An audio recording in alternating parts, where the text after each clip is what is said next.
Hello' বন্ধু, আপুনি চাই আছে আইডিয়া টু ডিচিশ্যন টু। আজিৰ আমাৰ মেইন টপিকটো নিশ্চয় গম পাইছে।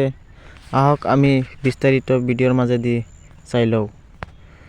ফাৰ্ষ্টতে আমি কোটিপতি কেনেকৈ হ'ব পাৰোঁ, জিৰোৰ পৰা কেনেকৈ কোটিপতি হোৱাৰ আমাৰ সপোন আছে, তাকে কেনেকৈ আমি বাস্তৱত পৰিণত কৰিব পাৰোঁ তাৰে বিষয়ে আমি বিস্তাৰিত আলোচনা কৰিম।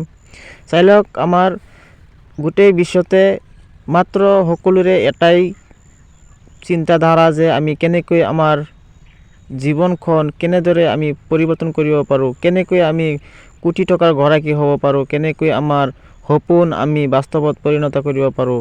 পৃথিৱীৰ সকলো মানুহৰে এটাই মাত্ৰ প্ৰশ্ন, আৰু আমাৰ সকলোৰে কিছুমান আইডিয়া, কিছুমান অনুভূতি আৰু আৱেগ থাকে, যিসকলে মানুহৰ মনত সদায় এটাই টেনশ্যন দি থাকে, আৰু টোপনিৰ পৰাও সকলোৱে এটাই চিন্তা কৰে যে আমি কেনেকৈ আমাৰ কেৰিয়াৰখন সম্পূৰ্ণৰূপে গঢ়িব পাৰোঁ।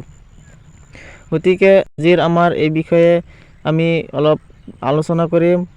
আপোনালোকে আশা কৰোঁ যে লগতে থাকিব আৰু আমাৰ সম্পূৰ্ণ ভিডিঅ'খন চাই আপোনালোকৰো জীৱনৰ কিবা এটা পৰিৱৰ্তনৰ বিষয়ে নিশ্চয় বুজিব পাৰিব। আমি কেনেকৈ আমাৰ কেৰিয়াৰটোত অধিকৰ পৰা অধিক পৰিমাণে টকা উপাৰ্জন কৰি আমি কেনেকৈ সফল হ'ব পাৰোঁ তাৰে বিষয়ে আহক আলোচনা কৰোঁ। ফাৰ্ষ্টতে আপোনালোকে চাব পাৰিছে, কিবা এটা কৰিবলৈ হ'লে আমাৰ নিশ্চয় বেলেগৰ সহায়ৰ প্ৰয়োজন। আমি নিজে অকলে কেতিয়াও আমি সম্পূৰ্ণ সফল হ'ব নোৱাৰোঁ। গতিকে কাৰো নহয় কাৰো এটা আমাৰ প্ৰয়োজন হ'বই।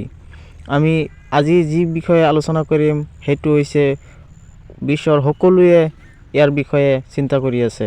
গতিকে আমি ফাৰ্ষ্টতে পৃথিৱীৰ সকলো মানুহে য'ত ইনকাম কৰে, য'ত নেকি পৃথিৱীৰ সকলো মানুহে কাম কৰি আছে, তাতে আমি কাম কৰি সম্পূৰ্ণৰূপে আমি সফল হ'ব পাৰোঁ। নহ'লে যদি আমি ধৰোঁ যে আমাৰ অসমৰে কিবা এটা বিজনেছ মাত্ৰ অসমৰ মানুহে কৰি আছে, তেনেকুৱা বিজনেছত হয়তো আমাৰ প্ৰফিট কম হ'ব। কিন্তু যিখন বিজনেছ আমাৰ গোটেই ইণ্ডিয়াৰ মানুহে নহয়, গোটেই ৱৰ্ল্ডৰ মানুহে কৰিছে, সেইটোতহে আমি সম্পূৰ্ণৰূপে ছাকচেছ হ'ব পাৰিম। কাৰণ ইয়াত কৰোৰৰ পৰা কৰোৰ মানুহে ইয়াত লাগি আছে, আৰু যিয়েই কাম কৰিব, যিয়ে যি নকৰক কিয়, কিন্তু আমাৰ কিবা এটা নহয় কিবা প্ৰফিট আহিয়ে থাকিব। এইটো দিনতো নহয়, সপ্তাহতো নহয়, ছেকেণ্ডতে আমাৰ ইনকাম আমি দেখিবলৈ পাম। গতিকে আহক আমি সম্পূৰ্ণ বিস্তাৰিত চাই লওঁ।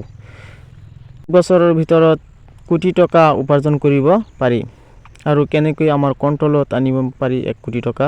আমি মাত্ৰ 1 সপ্তাহতে আমি গম পাই যাম আমাৰ ইনকাম কিমান % বাঢ়িছে। সম্পূৰ্ণ আমি চাব পাৰিম। আটাইখিনিয়েই নহয়, আমি আৰু গম পাই যাম 1 বছৰত কিমান টকা উপাৰ্জন কৰিবলৈ সক্ষম হ'ম। মই নিজে এই সুবিধাখন 12 মাহৰ পৰা লৈ আছোঁ। মই আপোনালোকৰ টকাৰ সম্পূৰ্ণ দায়িত্ব ল'ম যে কোনো প্ৰকাৰে আপোনাৰ লছ নহয়।